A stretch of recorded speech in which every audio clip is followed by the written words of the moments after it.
Can you talk a little bit about white fragility? Sure. One way of defining white fragility is responses to the topic of race and racism that tend to shut down conversation. Right? So this can look like excessive anger, it can look like excessive sadness, it can look like tears, it could be look at excessive focus on how do you see me in this moment, and a derailing of a conversation, reasonably adult, reasonably detached, reasonably still passion-filled about the issue. So I think that the seminal author on that is a woman named Robin DiAngelo, who wrote a book called White Fragility. And I think it's a great contribution to our understanding of racial dynamics. And I worry that the term is becoming weaponized. It's hard for me to imagine a whole bunch of people, especially men, owning up to being fragile.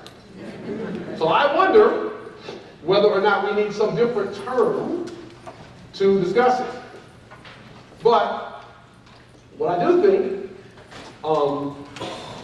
is that this is a real issue, and a couple things.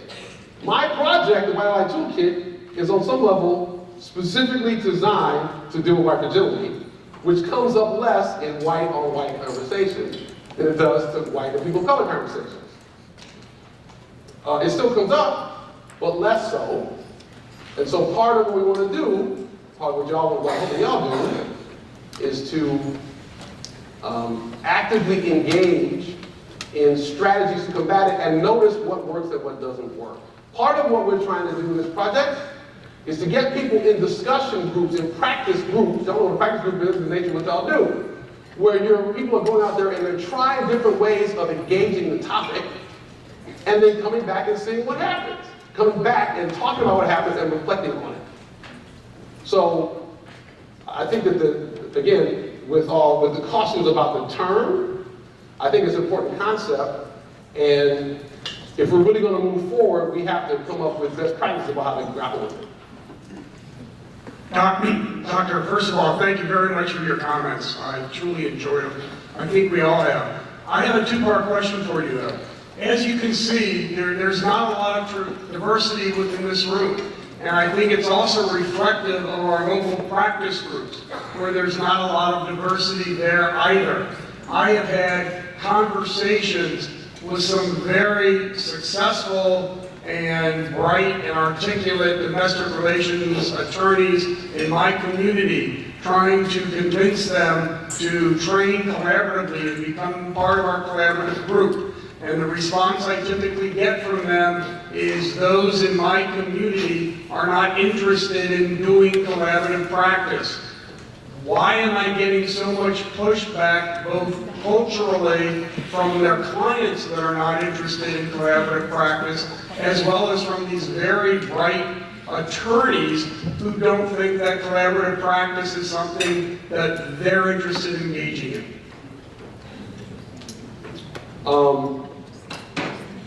Whoa. So, thanks for that question. So, I don't know the answer to that question. I'll posit some things for us to think about. One thing for us to think about is because of, obviously, divorce is happening in the Black community. But one issue in the Black community is the level of marriage as opposed to single, non-married households, right? I don't know the marriage rates. I suspect it's less for people of color, for Black people for various reasons. So if we're talking about the support of an entire industry, one reason it might be different is because of those different marriage rates. That's one factor. Second is the level of the wealth gap. People, the wealth gap between Black and white is like, I think it's 10 to 1. So there's less to divide up. So the whole, like, it is not shocking just on that level that people are going to not invest as much energy into strategies that are alternative to so much of the wealth going to lawyers when there's less wealth to divide up. A third factor to think about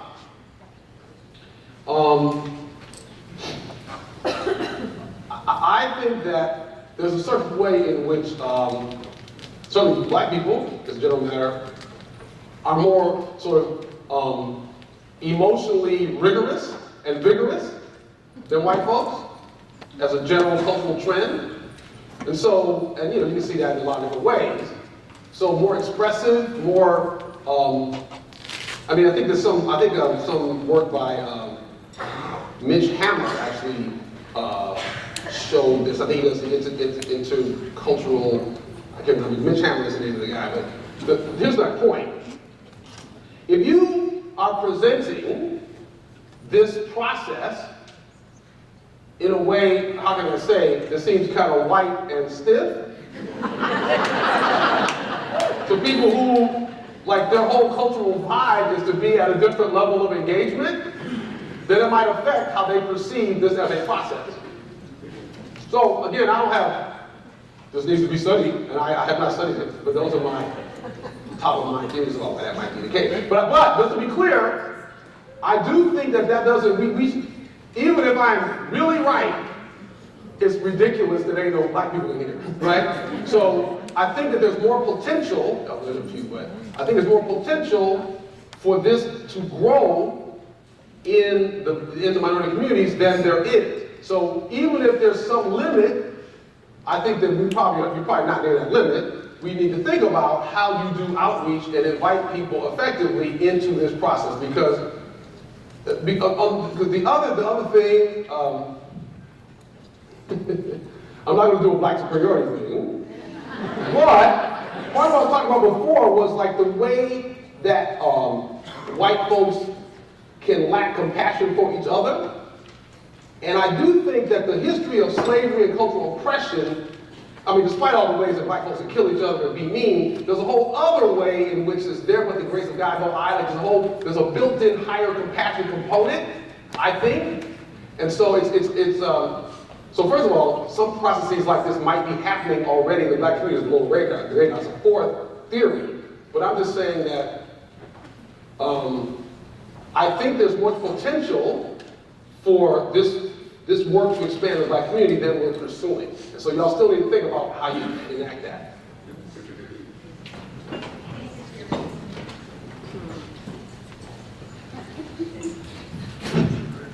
Thank you for your presentation, and I listened carefully, and I've read this slide several times. Particularly, we refuse to concede that there's been progress and lack of compassion for racists.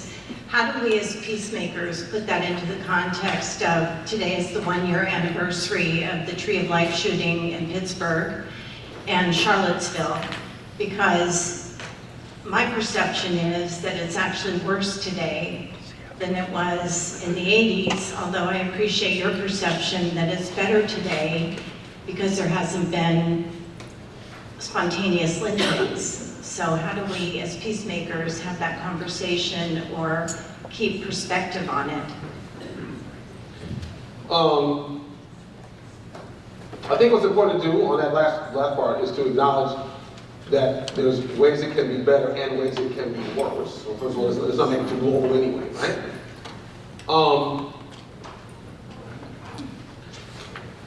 I think that the critical thing for peace builders to do, it's an odd, ironic thing.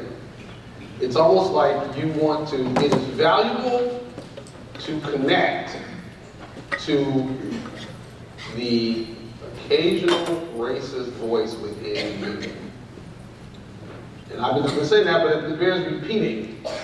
If we're trying to invite people to see a problem, if what we're offering is, there's a big problem out there, there's a big problem in you, I'm good though. That's not very effective, right?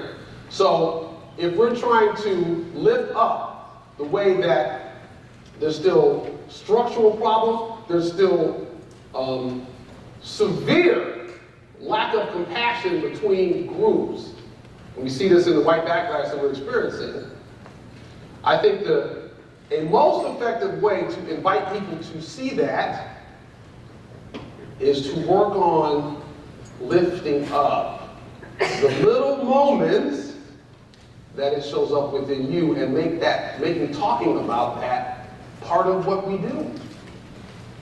So yes, we need to, being an ally is a multidimensional question, right? We have to acknowledge these seminal tragic events. We have to honor what happened. We have to stand in a space of empathy for the victims of that. We have to think about how do I alter my life to reflect a kind of a promotion of diversity that I want to. There's, in the trainings, we all, like in the deeper trainings, we have like 10 categories of activities, and we have to look at which of these parts of ally work do you do the most and less of. So being an ally requires a lot of self-examination, or actually being at the highest levels of allyship require that. So all of those things make a difference. Part of what we have to decide is, where am I going to spend my energy? I know that most of y'all are not going to make this the most important thing in your life. We need more people caring about this enough that they can start making a little bit of difference in their circle. It'd be great if everybody was super committed to racial equity, but what I'm more concerned about is the people at whatever level of commitment they have doing a little bit more, doing what they can to influence the people around them. We all have to decide how important is that. And yes, acknowledging these tragedies might be a part of that. You need to decide for yourself, what are my priorities in this work? And it might be that you are lifting up these incidents so we never forget, right? And that might be part of your work. That is a beautiful thing to do. There's more work to be done on this than we all have time to do. What I'm just hoping that people get a little more busy doing that work.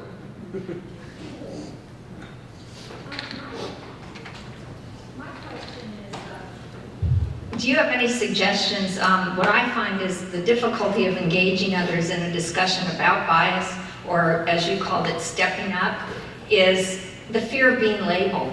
So if I engage in that discussion and I say, well, I feel this way, well, you're a racist, or you're homophobic, or you're a misogynist, because I'm being honest and having that discussion. So I just wondered, what recommendations do you have? So if you have a fear of being labeled, or what can you do to avoid being labeled, what the problem is? So I got the question. Let me tell you what happened yesterday in a workshop that I attended. We were talking about this issue of how, whether bias should come up in a debrief setting, for example. And somebody said the elephant in the room is, I want these other collaborators to like me. I want them to like me and maybe refer work to me. And if I manage that conversation in ways that trigger them to not like me, that's going to affect my capacity to do the work, much less my livelihood. So what you're talking about is real. So that is why I am suggesting that you as a community try to change the culture of how we talk about this. That's why I'm suggesting that the organization think about ways to nudge the culture, whether it's through the manual or some other way, to make talking about it a normal thing. But it's not going to completely eliminate the risk, but part of the skill is to framing that up for people so you challenge them effectively, right? So for example, if you notice that, I'm going to share something that was shared with me by a guy who's a college man. Because I encourage white people to talk about those little moments, because that's a critical thing. He was talking about how when he has a meeting at work, and there's the way his work is set up, and so people come in for meetings, he doesn't know them, and he finds himself thinking, when it's a black person, oh, that guy was really smart. I mean, he works, it's at Yale, what would he expect, right? So that's how it shows up within him, right? So suppose you notice that, and suppose that you notice something like that, and you want to raise this with somebody. It's probably useful to not just to raise it, but then link it to what you were taught, message you were taught. Because then you can have a conversation, you got two conversations. Do you ever have thoughts like that, and what were you taught? Right? People give you a little bit of grace for things that are residuals from teachings that you had by people who loved you, who taught you in ways that were not necessarily your long-term interest. So my point is that ultimately, everybody needs to make some decisions about what's a good risk, what's a bad risk, in terms of conveying. But I just want to encourage you to lean in to exposing your vulnerability and invite others to it. As opposed to what we do now, which is all protective. Well, I'm good. I ain't got no problem. And that just further reinforces the fact that we don't have a problem.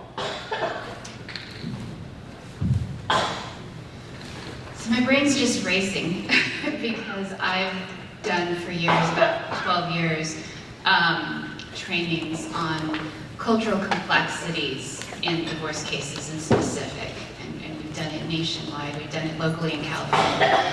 And in my own practice group in Southern California, when I brought it to that practice group, we did get some feedback of, how useful was this program for you? I say, well, it's not very useful because I don't deal with these issues. I don't get these types of clients, and they don't recognize it's not just skin color, it's not just ethnicity, it's age, it's gender identification, it's so many different aspects as far as cultural complexity. So I have a hard time getting people to realize that there are these complexities in every case, and they don't recognize it in themselves. So my question was, do you have, I love this little device, I love it. Do you have like a questionnaire that asks these questions where people can answer without fear of being labeled? Because I think when we saw some of those results, a lot of people kind of took a breath and it's like, okay, it's not just me.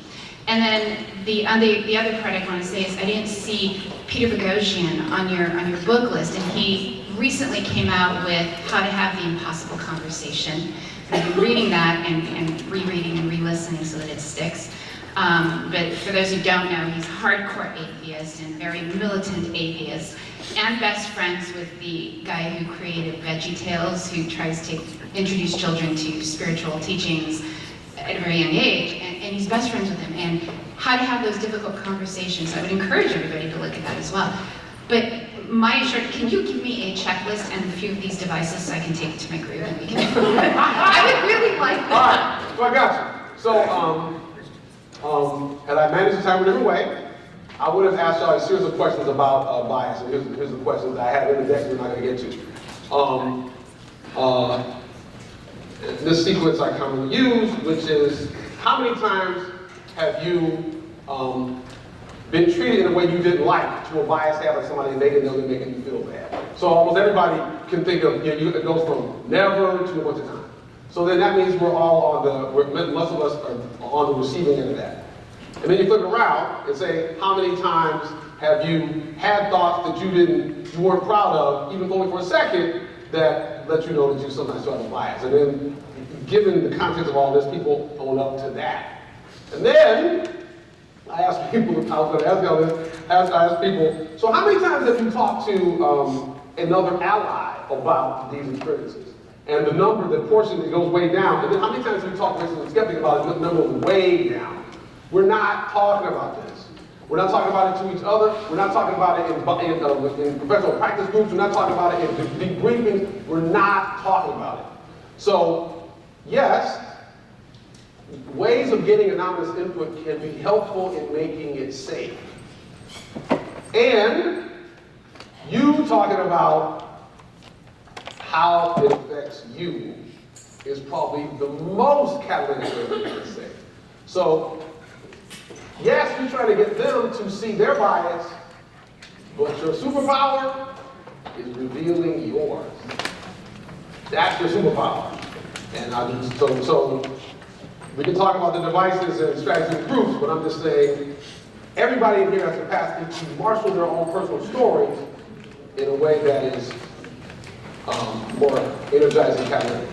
So I'm sensing we're at the end. Where are we?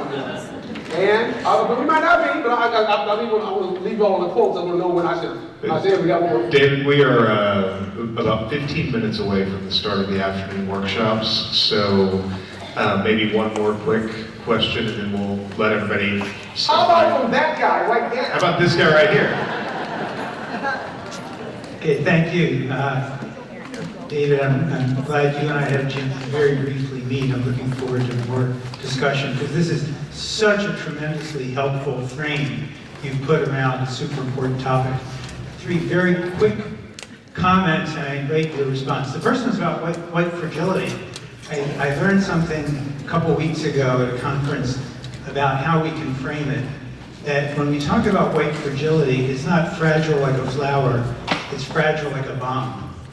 And because fragility has both of those meanings. Ooh. Yeah, I know. And unfortunately, Okay, gotcha. And unfortunately, the reaction that sometimes we get from because of white fragility is explosive anger. Second comment is about white people witnessing. And ever since 2016, I saw a friend of mine wearing a button that says Black Lives Matter, white guy. And I said to myself, why am I not wearing that button? So I started wearing the button. I've had many white people ask me, can I have a button? I've had many black people ask me, can I have a button? I always carry around about 25 buttons. So if anyone wants one, come and see me. But the point I wanted to make about the button is that I remember returning my car at the airport after a conference one time, and a young African-American guy came up to me and he was punching the numbers into his little handheld computer, and then he suddenly looked up and he looked at me, and he saw the button, he looked at my face, and he said, he got a little teary, and he said, I can't tell you how much it means to me that a white guy is wearing that button. And so I got kind of teary, and we had a moment of connection that I still remember. I've had the same kind of experience with white people. I encourage us all to be witnesses in whatever way. Mm-hmm. And the final comment is about teaching about this. I've heard over the years from people of color that getting tired of teaching white people about racism. And I've heard over Tell us, the brother. years, and I hear from women saying they're getting tired of teaching men about sexism. And you extend that over the various categories of difference. And so I did something scary a few years ago. I volunteered to teach a course on diversity at the law school where I teach. And walking into the classroom for the first time teaching that course was one of the most scary, apprehensive moments that I can remember. I tried to approach my task with humility as a learner. I had a very diverse group of students. And I learned at least as much as they did from the course. We teach what we want to learn. And I'm telling this story in the context of this space that you've created to encourage all of the folks who feel like I would like to do that work, but I'm really scared to do it, to have the courage to give it a try, whether it's in a school or a conference or some other setting. We're all in this together, and we all need to share the responsibility for making the world a better place. Thank you for giving us tools to do that. Thank you for that comment. So, a lovely attitude comment. I don't think there's a question in that. It's awesome. So I think it's a good prompt for me to close. So I'll just offer forward a picture from the civil rights movement where that exemplifies nonviolent resistance. That is important for us to remember. The violence that y'all might face around racial issues in your private conversations with Brett, with Skylar, etc. You're not getting stuff built on your head, but it is a challenge to do that. And you have to go to a deep reservoir to deal with that in a compassionate way. So, excuse me.